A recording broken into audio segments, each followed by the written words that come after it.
Welcome to a special episode of the Lutheran History Podcast.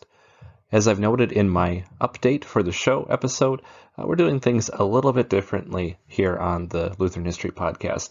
Now, we're still planning on doing regular interviews with historians, theologians who write on some aspect of Lutheran history. Part of the reason why I haven't been filling you up, at least in the month of June, with regular episodes is I had to turn my attention, my focus elsewhere. Stuff at the home front, stuff at church, and of course, doing my continuing ed for 2 weeks down on the campus in St. Louis. So all those things are a higher priority than this podcast, as much as I like it. But it did cause a little bit of a hiccup as far as scheduling was concerned. So if you didn't catch it in the updates, we're planning on doing about one episode a month. I'm no longer going to hold myself to a strict twice a month kind of schedule. I just wanted to have a schedule that allowed me a little bit of freedom, flexibility, and I wanted to do something that was sustainable rather than force myself to do 2 episodes a month, go at a pace where realistically I probably couldn't do that justice. So here is a special episode which kind of ties into all of that. We're going to talk about Friedrich Wyneken and the Catechism. This was part of my final project for the class I took on the history of the Catechism. A lot of excellent things I learned from there. It kind of made me more well-rounded in my understanding and appreciation for catechesis, both in a historical sense and as a pastor in a very practical sense as well. So building on some studies I've already done, I decided to look at Friedrich Wyneken and the Catechism. Originally, I had planned on just presenting on Wyneken's Catechism, which he assembled himself. Then the project just grew and grew, and I really came to realize that the story of Wyneken could almost be told through the story of the catechisms that influenced his family, his ancestors, what influenced him as he grew up, as he was a catechumen, a student, learning the catechism all the way through the time when he made his own catechism, when he taught others, and the impact he left on future generations. So we're just going to kind of walk side by side Wyneken and his catechisms, and it should also give a pretty interesting picture of the transition between the church-state system in Germany, where your country had its own official catechism, where the superintendent of the churches was both an ecclesiastical and a government position. They determined what catechism was being used, but also we look at some of the popular piety that was going on, kind of like some underground catechesis that was going on when they didn't agree with what the state was officially endorsing. This also really helps us understand then that immigrant generation of every generation of Lutheran immigrants coming to the United States. They mixed and mingled with different Lutherans, maybe spoke the same language, but perhaps different regions of Germany, especially. Whose catechism are we going to use? Do we make our own? Do we just adopt one that was popular from before? We're not going to get into all of that in today's episode, but we'll give you at least one angle, one aspect of that broader transatlantic catechesis story from Lutheranism in the 19th century. So without further ado, let's get right into it and talk about Wyneken and the Catechism. Now, if you aren't familiar with Friedrich Wyneken, we've had a couple episodes where he's been highlighted, or at least been a major figure in the story. I did give a special episode which summarized my senior thesis as a seminary student. You can look in the archives of the podcast for that. But real briefly, Friedrich Conrad Dietrich Wyneken was born in 1810 in generally the region known as Hanover in northern Germany, died in 1876 in San Francisco.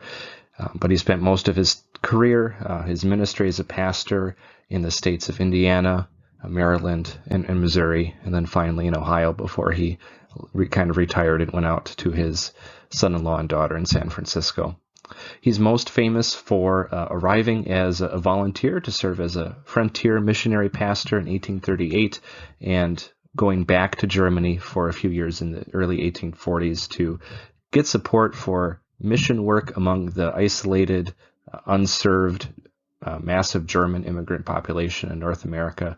And he also personally recruited either candidates for the public ministry or other men who were pastors without a calling in Germany to come over. And he said, you're just sitting around here in Germany for years. There's no future prospects for you here anyway. And at the same time, there are thousands of people who are just begging for a pastor. So the right thing for you to do is to come over if you can. So he is also noted kind of for that networking, which he had on both sides of the Atlantic, and he's really a large behind-the-scenes guy who directly led to the founding of the Missouri Synod in 1847. So it's no surprise he served as the Missouri Synod's president from 1850 to 1864. So right around the time he left his calling in Baltimore, Maryland, to go to Missouri and become the Synod president, he developed his own Spruch book, which is basically a passage book for the Catechism. So I'm sure if any of you are a Lutheran in the audience, the word catechism or Luther Small Catechism is undoubtedly familiar to you. You probably have memorized, hopefully have memorized the 6 chief parts of the Catechism. What a lot of people don't know is, or at least they don't realize at first, at least as a student, that Luther only wrote those 6 parts. It's only a couple dozen pages at most in most catechism textbooks. What often churches do now is publish questions that really go into the finer details of each part of the catechism, into the 10 Commandments, the Lord's Prayer, the Creed, the sacraments, and they back them up with passages.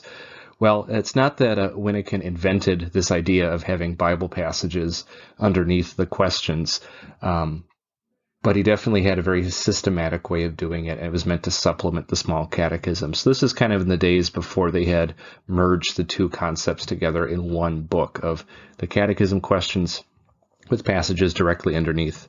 We'll get into his Spruch book a little bit more on and later on in the episode. One quick note before we get into it a little bit deeper is Wyneken's middle name is Conrad Dietrich, and I didn't know this until I had this course I just took, was that Conrad Dietrich is the author of a very famous Lutheran catechism, which the Missouri Synod ended up using for quite a few decades in its earlier history. So it's interesting that his middle name is also the name of a famous catechist. Now, a quote that popped up to me in my earlier studies when I'm going through the Wyneken material was found in a letter that he wrote anonymously originally into Der Lutheraner, the Lutheran publication that was out of Missouri.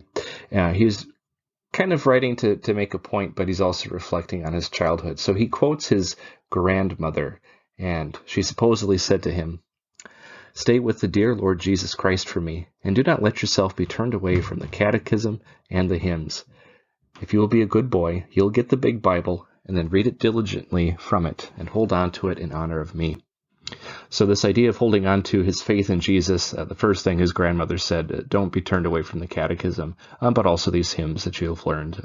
So part of his early Christian identity, which was a huge part of his identity as a whole, was connected to the catechism. So a question I had looking at this quote is, well, she didn't really name which specific edition, which catechism is she talking about? So that was part of my studies. Now, the context for this is Wyneken and his family lived in the city of Verden, which is a major city in that northern Hanover area. In fact, there was a dual duchy called Bremen-Verden, obviously Verden being the other half of that, and it was its own political unit. I don't want to say it's the same as like a state is today in the United States, but it was at the same time a bit more important than like a county level. So somewhere between like a national state within the empire and a county. I suppose it was technically literally a county, a principality in the empire, but it had its own autonomy. Let's just put it that way. For a while, the Swedish Empire owned it, and Wyneken's ancestors were public servants, mostly political or military officials in that part of the empire.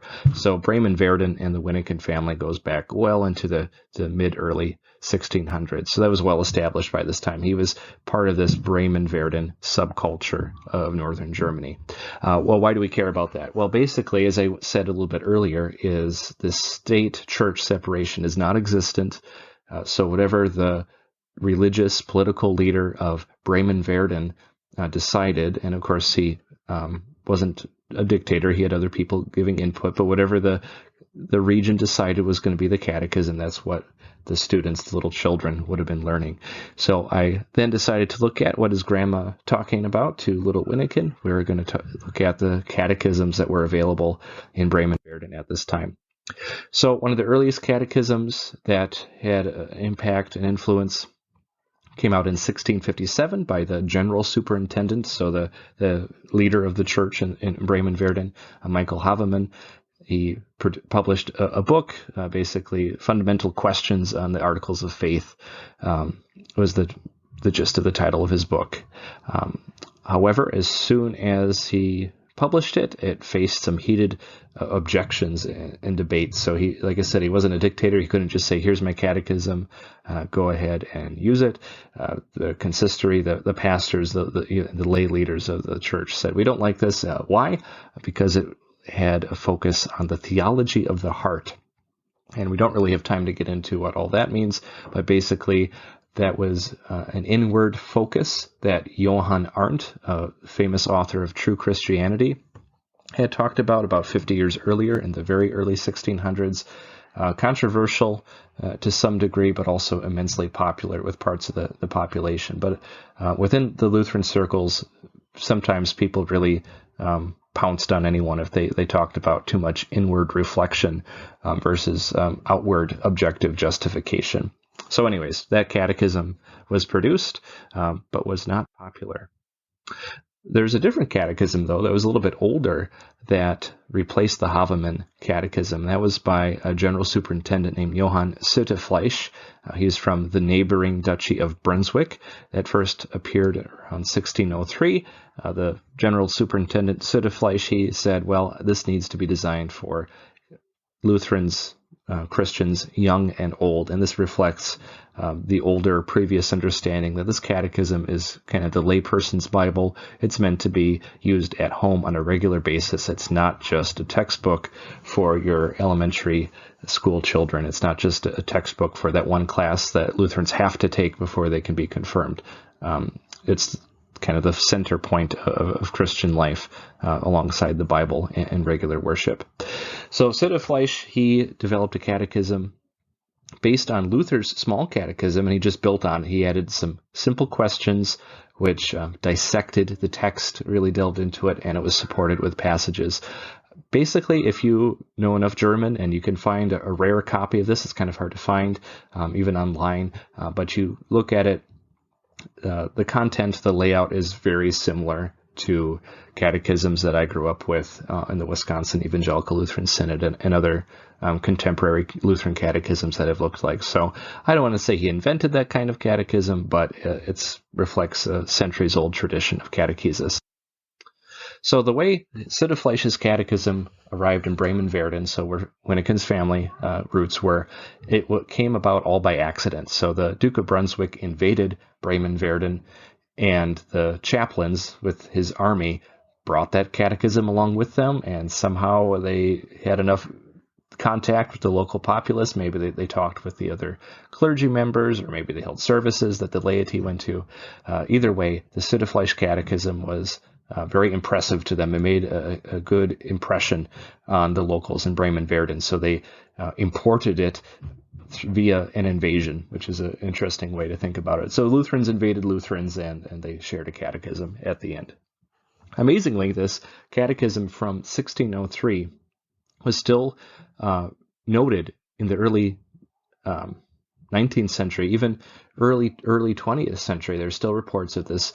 The little Süttefleisch is what they called it. Süttefleisch's small catechism was still used and highly regarded in many areas of northern Germany. So it was almost replaced, though, or at least it officially, technically was replaced. Another general superintendent named Daniel Lütkemann produced instructions for catechism instruction, so kind of how to teach the catechism to other catechists, so pastors, what they're supposed to do. So later, General Superintendent Johann Diekmann said we need to use this Lütkemann's instructions and add it in addition to some others with the Süttefleisch catechism, so kind of a supplement. that went okay.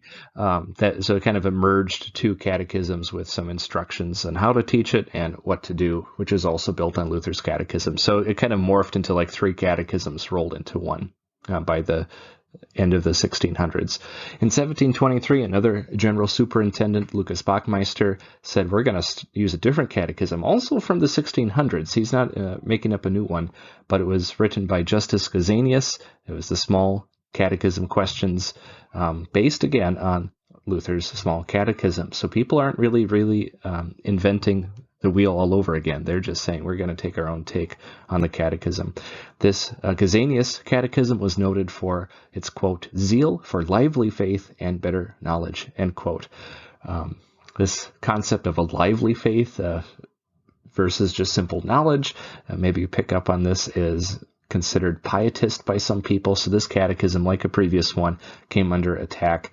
So even though this was officially introduced in 1723 to replace the old Süddefleisch catechism, this one got shown the door pretty early on. So Luther's catechism with Süddefleisch was restored to its previous position.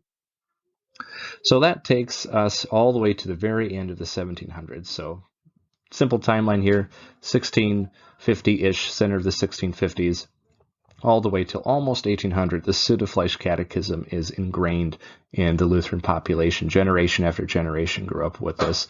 Undoubtedly, Wyneken's grandmother had the Süddefleisch catechism, and maybe as a little girl she remembered some of the controversies that used to surround trying to replace that catechism. Well, lo and behold, 1792, right in the high water mark of the French Revolution, the Hanover State Catechism was introduced, and then it was also introduced in Bremen-Verden. So by this time, Sweden had lost Bremen-Verden. It was owned by the Elector of Hanover, which, if you really know your European history, also was the King of England at the time. The Georges were all Hanoverians. They ruled Hanover, and they're known as Hanoverians in England. They lived in England, especially George III. He only spoke well, he probably knew some German, but he was native-born English speaker, never really visited Hanover, unlike his ancestors. Well, anyway, this Hanover State Catechism was introduced by another general superintendent in Bremen-Verden named Velthusen. This catechism, if you're familiar with the late 1700s, you're not going to be surprised by the fact that it's influenced by the Enlightenment. It's a rationalist catechism. It reflected the theological zeitgeist. And Luther's catechism, although it was the foundation or the basis for all those other catechisms that were competing with each other, no more. Luther's catechism was considered too orthodox and too outdated. But people already noted in that very Enlightenment influenced era, there were objections that this new catechism, this state rationalist catechism, was not decisive enough in some of the main teachings of Christianity. Nevertheless, this official state catechism remained in use until 1862, so it had a very long run in Hanover and Bremen-Verden. However, as alluded to earlier, that little Süddefleisch catechism, printed all the way back first in 1603, did not completely disappear.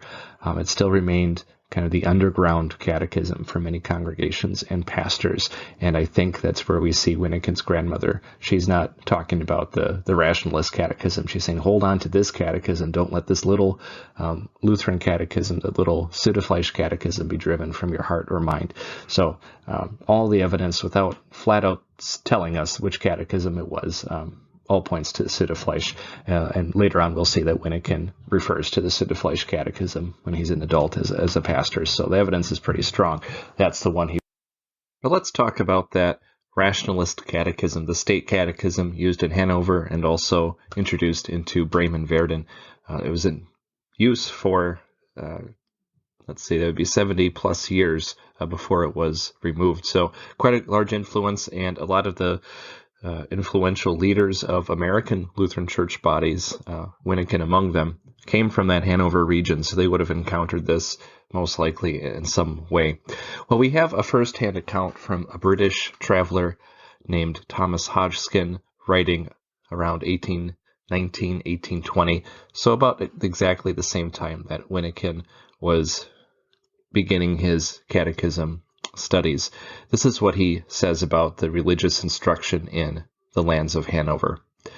He says, Such is the spirit of the two principal elementary books used in Hanover and in Germany to teach that most important of all things for the happiness of man, the proper manner to conduct himself. Okay, so just pause there. He's saying what's most important for mankind, humanity? Well, how to behave, the proper manner to conduct yourself.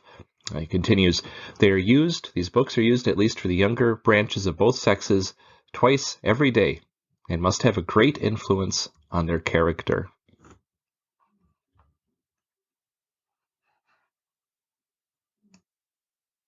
He goes on to say that in all the schools, something is taught under the name of religion, and this term signifies so many different things that which is taught under this name requires some further explanation.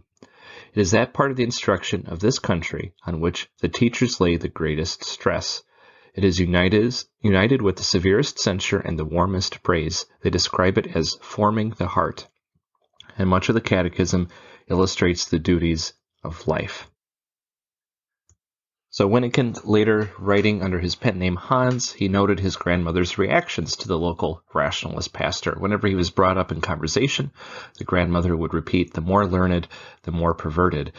So you might say, well, she's just an anti-intellectual. She doesn't like people with an education. Well, that's certainly what it looks like on face value, and probably not worth arguing with that assessment. However, it was definitely a criticism connected to what this supposedly learned, educated pastor was teaching as far as Christian Lutheran doctrine. She would take the kids over on Sunday over to the Bible, and Wyneken said, quote, she would say, there, see for yourself, here it is completely different. He also noted that she directed Wyneken and his siblings to look directly into Luther's Catechism and to refer to Johann Arndt's Wahres Christentum, so two touchstones of true Lutheran doctrine and piety. So this was definitely part of that underground anti-rationalist catechism movement, and based on what Wyneken would say later in life, she was probably raised and influenced by that Südde Fleisch catechism and was continuing that education she'd received from there and passing it on to the further generations. So Hodgkins provides a little bit more of illustrations of what's inside this rationalist catechism. He gives us an example of what the instructor would say than what the people would say. So we'll go through a few examples. So the instructor is supposed to ask, the world must have had an author by whom it has been created. Why do you judge so? And the pupil is supposed to respond, the smallest house must have a builder. How then can the world, this great and beautiful dwelling house for innumerable creatures, exist without a wise and powerful author? If anyone's familiar with kind of the deist view of God, of creation, it's kind of reflecting that in a pretty obvious way. He's the great builder, the architect of the world. The other example that's often used, I didn't see it in this catechism though, was he's the clockmaker, right? God creates the world, winds up the clock, and then he steps back and lets things happen. So yeah, he's the designer, he's the architect, but God is not miraculously, spiritually interacting with his creation. So that's implied from these questions. Another example, the instructor says this, can we promote the perfection and felicity of the soul when we take no care of our body? The pupil is to answer, no, God has so united soul and body that through a careful attention to the body, the perfection and felicity of the soul is promoted. Okay, so not really dividing spiritual things from physical things at all. In fact, it's saying you take care of your body, you can actually perfect your soul. So this is way off base from genuine biblical Lutheran doctrine as far as sin, redemption, justification, basically anything. That once you get below the surface of what's part of the Lutheran faith, this has clearly gone away from that as far as the soul is concerned. Another book that Hodgkins referenced was called The Children's Friend, Der Kinderfreund, and this book came out in many editions as well. And this one is more kind of like a parable, fable kind of form of instruction. I have a couple pictures of the title covers of these books. One of them has a nice picture of an elephant on it. It's meant to be appealing to children. Oh yes, let's read from this fun kind of storybook, but there's always a moral lesson to it. So here's one example from The Children's Friend. A mother was once going on a small country excursion. The journey was not long, but she had to pass through a few villages. Her little daughter, Regina, was with her. In the first village, the road was narrow and dirty. Mother and daughter wore shoes and stockings, which they did not wish to soil. The mother could pass without much dirtying herself, but she was unable to do this and carry over the child. Near at hand was a maiden keeping cows. As soon as she saw the travelers, she ran to them, took little Regina in her arms, and carried her safe into the dry. Question. Do you not think that this action was worth friendly thanks? End quote. So, kind of a boring story, if you ask me, not that entertaining, but it's kind of setting up a situation with a practical application. This maiden helped this little girl get through the mud without getting dirty. Really simple, basic stuff. I don't think this falls into the sin or no sin category of morality by any means. But the point is basically you should say thank you if someone helps you. And that's the kind of lessons this Children's Friend, this book had. So at the end of the day, the kids were supposed to learn good manners. And this is what was under, as Hodgkins pointed out, that general term of religious instruction. So, young Wyneken wanted nothing more than to listen to his grandmother, but following his grandmother's admonitions to stay true to the Bible and Luther's catechism did not come without difficulty and pain. He recalled his experience in his town's education system. He said, quote, "When the schoolmaster wanted to make a learned person out of me and wanted to teach me all kinds of muddled stuff, I could not and did not want to learn anything. The schoolmaster was nasty. He took his rod and said, a priori will not work with Fritz. I must try a posteriori. What that was supposed to mean I could not say, but I could feel it very well, because then followed rather hard blows in my back, and I was always called Dumb Fritz." That's a joke I think he's putting in there, some posteriori kind of education on his backside. Now he continued his account. He said, "Hans, my blessed grandmother used to say," and this is his pen name, Hans, or Fritz, he was probably called, "when I returned with a blue back, slinking up to the ground and putting my head all red from crying and being very upset in her lap. Don't be like that. Look, if the dear Lord would have wanted to spare you, it would have been an easy thing for him. He could have spared you, too, those odd things which one is taught in the school, of which in my time, thank God, I heard nothing. You can learn as well as the others. But it is so much better, my child, believe me. You see, if you take good note of the fact that you always keep the little mind that you have in good health, you'll get through it. A good manager uses what he has."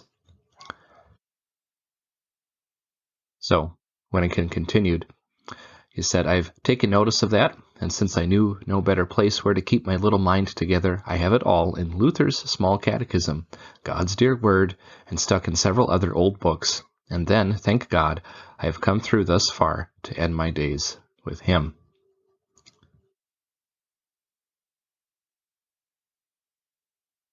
So Hodgkins also gives us a bit of a description of the confirmation process. So for those of you familiar with catechesis, the students are instructed. It varies 4 to maybe just 1 year of catechism instruction. I had 4. A lot of people I know had 4 or at least 2 from their pastor.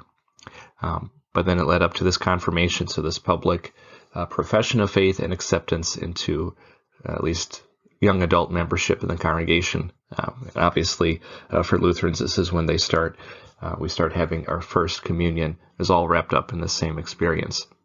But Hodgkin also describes the examination process, which is still practiced.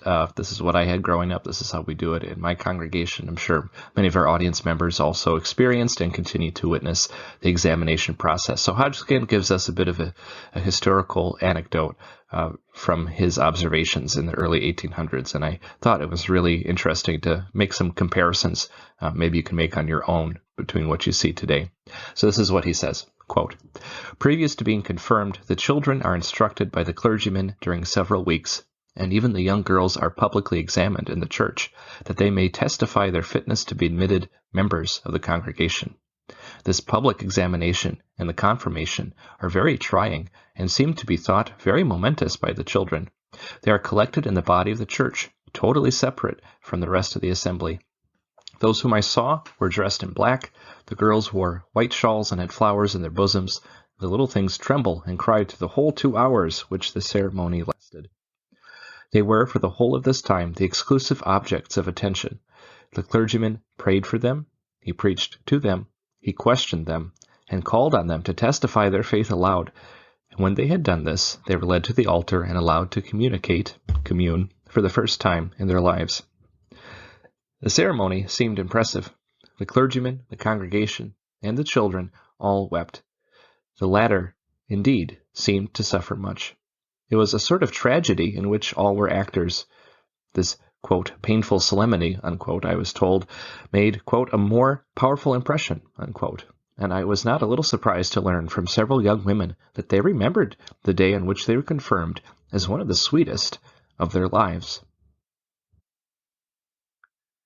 So one wonders if Wyneken's confirmation had as deep of an emotional impact on him as Hodgkin had described for others. On the other hand, Wyneken's memory of his catechism cannot be doubted. With firm resolve and unshakable conviction, he asserted that they could not take the catechism and the hymns from my head and from my heart. So after his confirmation, Wyneken shortly thereafter began his studies at the universities of Göttingen and later Halle. He studied theology with the intent of becoming a pastor. So at the end of his university career, a theology student needed to pass a further examination before a commission or a group from the church consistory. So he was examined on several things, among them preaching, but of course also can he teach catechism. So Hodgkin also describes the setup of some of these teaching seminaries in Hanover. I'm not sure if Wyneken was part of this exact system. Wouldn't be surprised if this was his experience. So Hodgkin describes, one practice which is very good is the manner adopted of making each of them, these future teachers, pastors, in turn play the master's part with the others. One of the lessons selected for this is religious instruction, which, as it is a sort of catechism, necessarily demands a great attention to the use of words and great accuracy of thought. Each one in his turn has to teach, or rather question the others. He gives to the inspector the night before an abstract of the questions he means to ask and informs him of the part of the catechism he proposes to talk about and explain, and the manner in which he intends to explain and enforce it. This allows the inspector to know beforehand what faults he is likely to commit. The whole of both classes assemble in the presence of the inspector, and the young man, whose turn it is, begins catechizing. And when he is finished, he sits down and is informed by the inspector in the presence of the whole group in which he has erred, either in his manner or his matter, and thus the whole, by questioning, teach one another, and from the lecture of the superior, which is well given, each profit from the excellencies so well as by the faults of all. So basically, they practice teach in front of each other, and it gets critiqued in public, and people learn in this method. So maybe nothing too remarkable to say there any further. So a couple notes on Wyneken's life to get him over to America. He was ordained on May 8th in 1837 in the city of Stade. And then 1 year later, 1838, he travels to America. His daughter recalled writing in 1940, so 100 years after the fact, but she said this: my father heard of the German Lutherans in America whose knowledge and education along spiritual lines was pitifully lacking. This caused within his heart a burning desire to migrate to America voluntarily to settle among this group and to bring them the true and pure gospel. So large motivation for Wyneken obviously would be to give them the saving gospel, to give people the words of eternal life by connecting them with Jesus. But the primary impulse, I suppose, that got him over there was that he heard that they were lacking Christian education. They were lacking someone to teach them the catechism and to preach to them. So one of the reports that he read came from an American Lutheran pastor named Ezra Keller. He traveled in the mid-1830s, and he described what he saw in the upper Midwest states of today. He said, they have no one, these German Lutherans, or just Lutherans in general, they have no one to break unto them the bread of life. They are exceedingly desirous to have a minister who would preach and catechize their children. So, 1838, Wyneken arrives in Baltimore. After a few weeks, he gets connected with the Pennsylvania Lutheran Synod's Missionary Society, and they send him out west to basically do Ezra Keller's old job and go through several states, Indiana, Michigan, Illinois, and I think even to Missouri. Well, he doesn't even get out of Ohio before he starts preaching to people, so not even in the zone of his assignment, and he gets barely across the border into Indiana, and he can't get much farther. He says there's so many people who need him to stay long-term right where he is already. So he begins to become the pastor of two congregations close by, one in Fort Wayne, Indiana, and one to the southeast in Friedheim. So in one of his letters home, he describes his catechism experience. So when he's in Fort Wayne, he stays in the postmaster's house. Henry Rudisil, a local leader and founder at both of the town and the congregation, but they have to do catechism outside because his room is too small. If the weather's bad, then they have to knock on neighbors' doors just to continue class. In Friedheim, this is the country, rural German, more of an immigrant community than the Fort Wayne congregation, was a bit more mixed. Out in Friedheim, he uses a little log cabin, which is his home, the church, and the schoolhouse, all in one. He writes to his mother describing exactly his schedule. He would say, in addition to teaching catechism and Sunday school, he also required adults who wanted to become members to have special instruction. So catechesis was not just a thing for the kids, it was for all ages.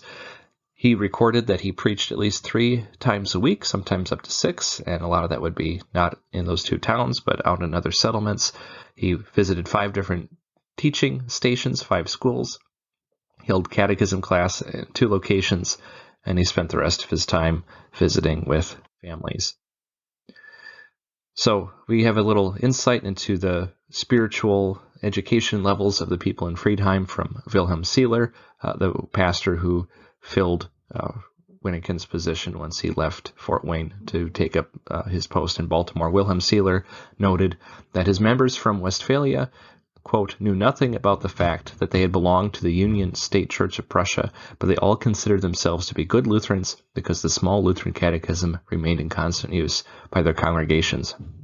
So this is an observation about the self-identity of these German Lutheran immigrants.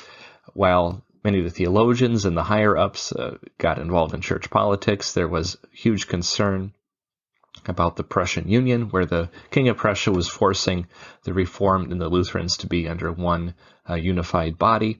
The local villagers, and at least in this one town in Prussia before they immigrated, weren't even aware that they were merged with the Reformed branch of Protestantism. They said, we got Luther's small catechism, we must have always been Lutherans. So very interesting that the laity, as well as the clergy, viewed the catechism as this mark of identity and doctrine. So I'll read now an excerpt from one of Wyneken's letters to his mother. He wrote, quote, concerning my confirmands, I have joy in 3 awakened girls. The Lord works in their souls, and so much as I can judge their essence, 2 of them have found the Lord, and the 3rd searches for him. The latter of the girls couldn't spell when I arrived here. She knew nothing of the Lord. But the crucified love of the Lord, how I hope, is making a deeper and believing impression on her. A marvelous work appears to be proceeding in this simple, quiet, and humble soul, if only I don't hinder his work with my coldness and clumsiness. The former 2 girls, I believe, also have joy and peace in the Lord. I am at a loss how the Lord has fully touched both of them. He also adds to his mother, I found Siddefleisch's Fragen, so that Siddefleisch catechism very suitable for children and for me. It likes to make well my stupidity. If you know of Luther's small catechism with cited passages beneath, that's what I prefer, if the catechism must remain unaltered. So he's asking for resources, not just from his mother, but through his extensive network of friends and family in Germany. He says, send me copies of Siddefleisch's Fragen. So remember, this is from 1603. It was the first edition, and it's being reprinted now. But he also wants Luther's Catechism. But he wants passages. He wants proof passages, which Luther's Catechism, it does include references to passages. Luther would sometimes have the questions asked, where is this written? Then he would give a citation and a paraphrase or a quote from the scriptures. But what Wyneken is almost certainly asking for is what is found in Siddefleisch's Catechism and things like the Reformed Heidelberg Catechism, where there's just lists of passages backing up the truths, the doctrines that are being taught. In my Wisconsin Synod experience, this is what all of our catechisms have looked like for decades. You have questions and answers that go deeper than Luther's small catechism, and they're always proof passages underneath. So Wyneken is looking for varieties that would fill those needs exactly. So according to a family tradition, Wyneken gave one of his students named Sophie Book, a notebook at her confirmation in which he copied several psalms. A year later, in 1841, the couple was married by a local pastor, another Lutheran pastor. So Friedrich Wyneken was 31, and Sophie would turn 18 just a few months later. So while many Germans clung to their social and class distinctions when they immigrated to America, Wyneken had no problems about marrying a pious farmer's daughter and a former catechism student.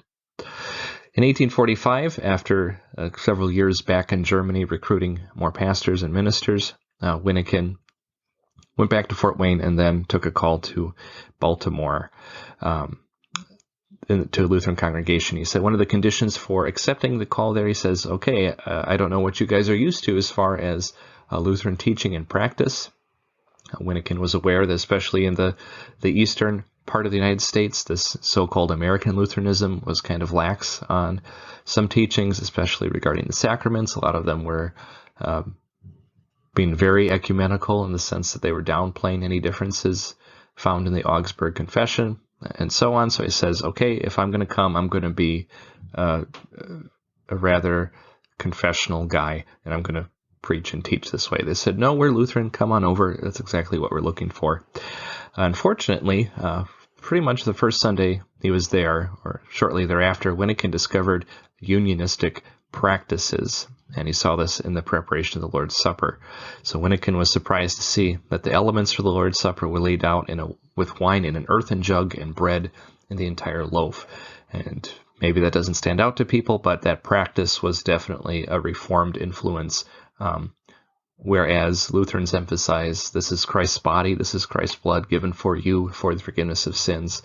Some practices use the whole loaf of bread and they break it just as Jesus broke bread, but they emphasize the breaking to say this symbolizes Jesus dying on the cross. All of this is symbolism. We're only meant to remember what Jesus did on the cross, and this is all that's going on here. So two very different things being emphasized and effectively being taught with communion. So Wyneken later discovered, there are a bunch of people who really identify as Reformed, but they're just happy to be in a German Protestant congregation.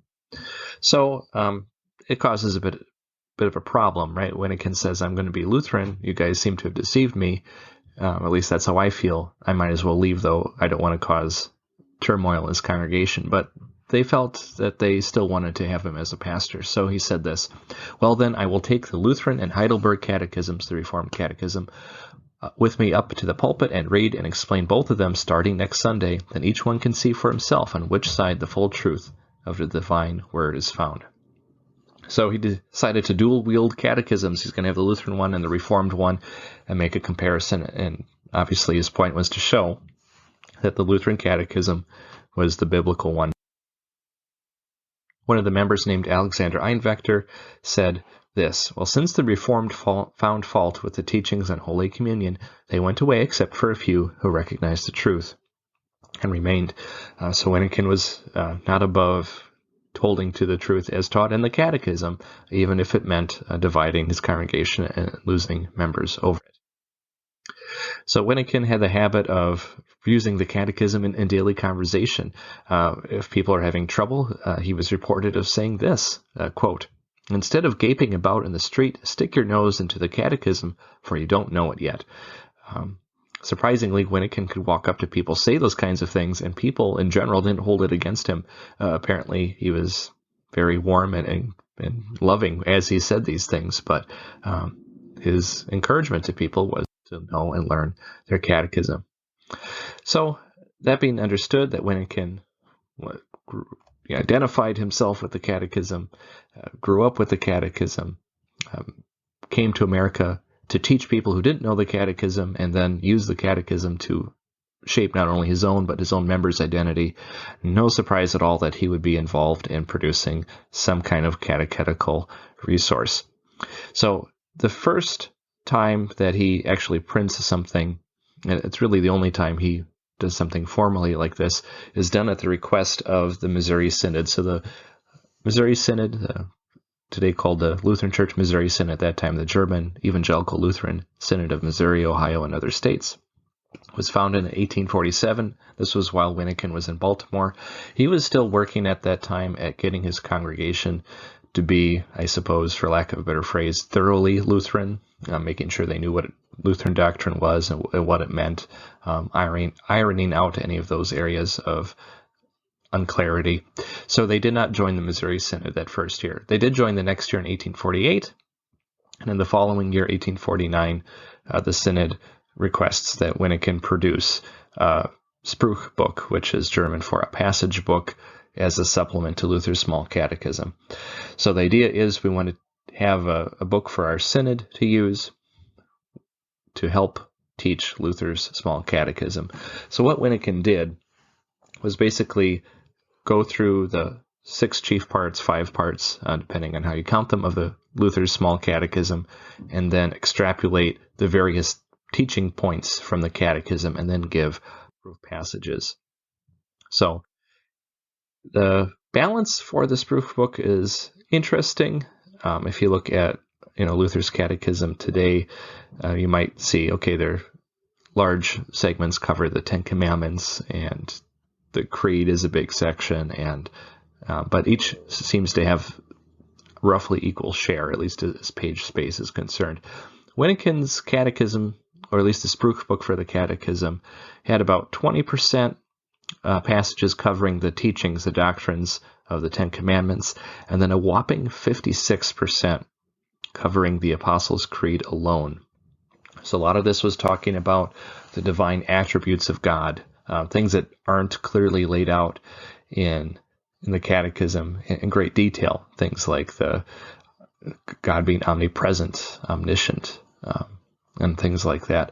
Also into the 2 natures of Jesus. Now, those are obviously present in the Creed, but they're not explicitly explained in a great length or detail. Well, Wyneken really teases those points out with the various passages that he cites. Now, I would have expected that he would have bigger sections on maybe things like communion, because that was a point of contention between him and some of his former members in Baltimore. But communion, baptism too, is something that caused some division among what it actually meant among American Lutherans. Those get the smallest percentages, and I suppose that's just because the Bible probably has fewer passages about them. But those are only 2% for communion and 4% for baptism. Now, at first glance, if you pick up a copy of Wyneken's proof book, it may seem that either the review committee didn't do its job like they said they were going to, or the printer was a little careless. Modern editor might complain about some partial passage references, or at least some inconsistency. So sometimes a single verse would be referenced, John 3:16, but then other parts of other passages would be included. It's like, oh, maybe he referenced all the way through John 3:18. Other times the opposite happened, where several verses are referenced, but only one printed in the text. It's perhaps thought that Wyneken would only use part of the passages that proved the doctrinal point. He wasn't going to just print everything. Another issue for a modern reader is the inconsistency given for abbreviations or even different spellings for the books of the Bible. These are pretty minor stuff, though. In an age where abbreviations were not standard, I guess it couldn't be expected. For example, you see the same things happen in the abbreviations for states. That wasn't standardized until many decades later. Overall, though, there's a lack of spelling or of other obvious errors in the text. and the other editions have no alterations. So I guess you could say that the printer was faithful in copying Wyneken's manuscript. Now, there are maybe some difficulties from the instructor's point of view. There are no questions and no answers in this proof book. It's literally an outline of parts of the catechism. Here's the first commandment. Here are a bunch of passages that somehow relate to the first commandment. So the instructor is obviously going to need to know what specific teaching point should be made from each passage, or at least each group of passage. It's rather unclear exactly in how this book is to be employed or used. What's the methodology? Someone who's experienced, who's taught catechism for a while, especially very familiar with Luther's catechism, no doubt would find things to say. But if you're a first-year pastor, first time using this book, I can definitely see how this maybe caused some frustration. As noted in his letter to his mother a few years before, Wyneken obviously desired a catechism with proof passages, so he found this as a strength to back up the doctrines being taught. The strengths are maybe a little obvious, so if you're going to argue with anything being taught in this catechism, you're going to end up only arguing against Scripture itself. The applications that we see in this catechism, they're applicable for all kinds of situations that might be encountered with other denominations in the United States. Passages that counteract some of the influences of the revivals, Methodism, Calvinism, Roman Catholicism, even Freemasonry. These are the issues Wyneken had to deal with, and these passages would help other people deal with those issues as well. So this is an excellent book for anyone trying to figure out exactly what does the Bible say about specific topics. So while the cons of this book, the weaknesses of this book might be that it doesn't have a very formal, rigid way to apply it, the flip side is that the strength is you can apply it in many other ways.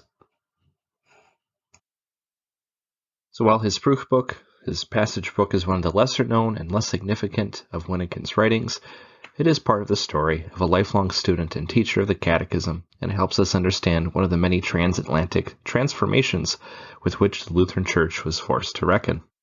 From 1850 to 1864, Wyneken served as the president of the Missouri Synod, and part of his responsibilities in that position was to oversee the education system. By the 1854 convention, there was a desire to have a different standard catechism, kind of an all-in-one catechism textbook for use. So Wyneken suggested what he called the Excellent Catechism by Conrad Dietrich, and this catechism would see use for many decades. C.F.W. Walther was the one who suggested printing an edited version. It was his project to come up with that, and he presented an edition to the Synod in 1857, which was adopted the next year.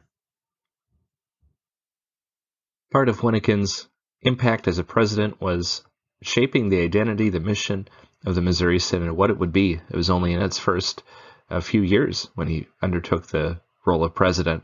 So he wanted to see a growing church, but one that was strengthened by the doctrine of the Lutheran Church. And this is what he said at the 1857 convention. Quote, "If we want to be intentional about having properly founded congregations, then one must be in accordance with the image of Luther and the Lutheran Church, especially in its flourishing state, with true earnestness and precise carefulness amidst pleas and sighings to him who grants the flourishing. See that the catechism be promoted."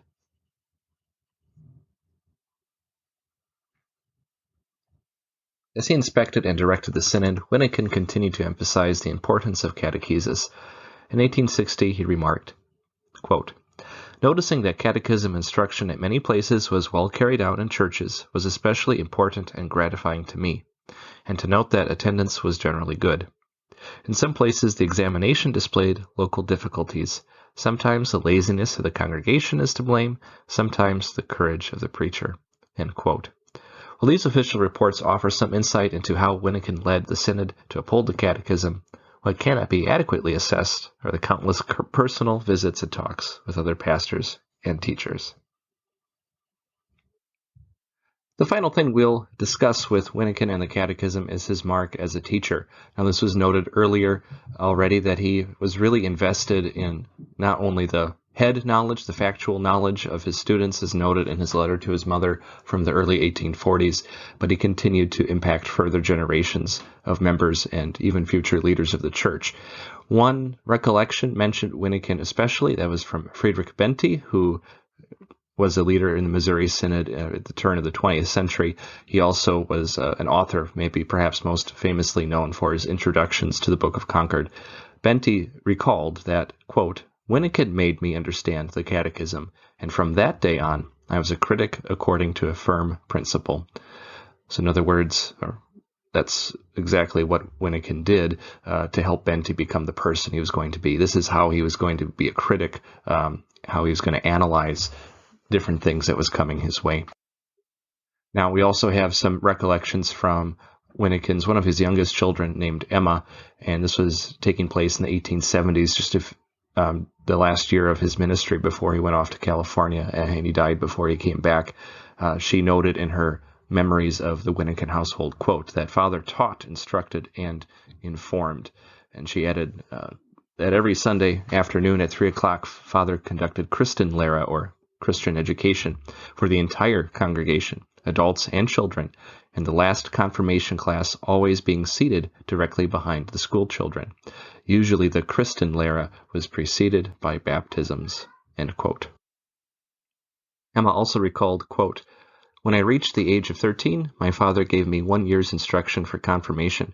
Then, owing to ill health, he was sent to California in October 1875. My brother-in-law, Reverend Heinrich Kramer of Zanesville, confirmed me after another year's instruction by him. I wanted my parents to come home for my confirmation, but these plans did not materialize. One day I went to my brother Gustav crying bitterly. I told him how homesick I was for our parents. He consoled me. Then I was content and happy. But lo, when May 4th came, my dear father passed away suddenly that morning of a heart attack in San Francisco. So instead of coming to his earthly home for his birthday, he went to his eternal home. I never saw my father again, not even after his death. So in conclusion, we can say that from his earliest memories to his final legacy, Wyneken's life story can be told in connection.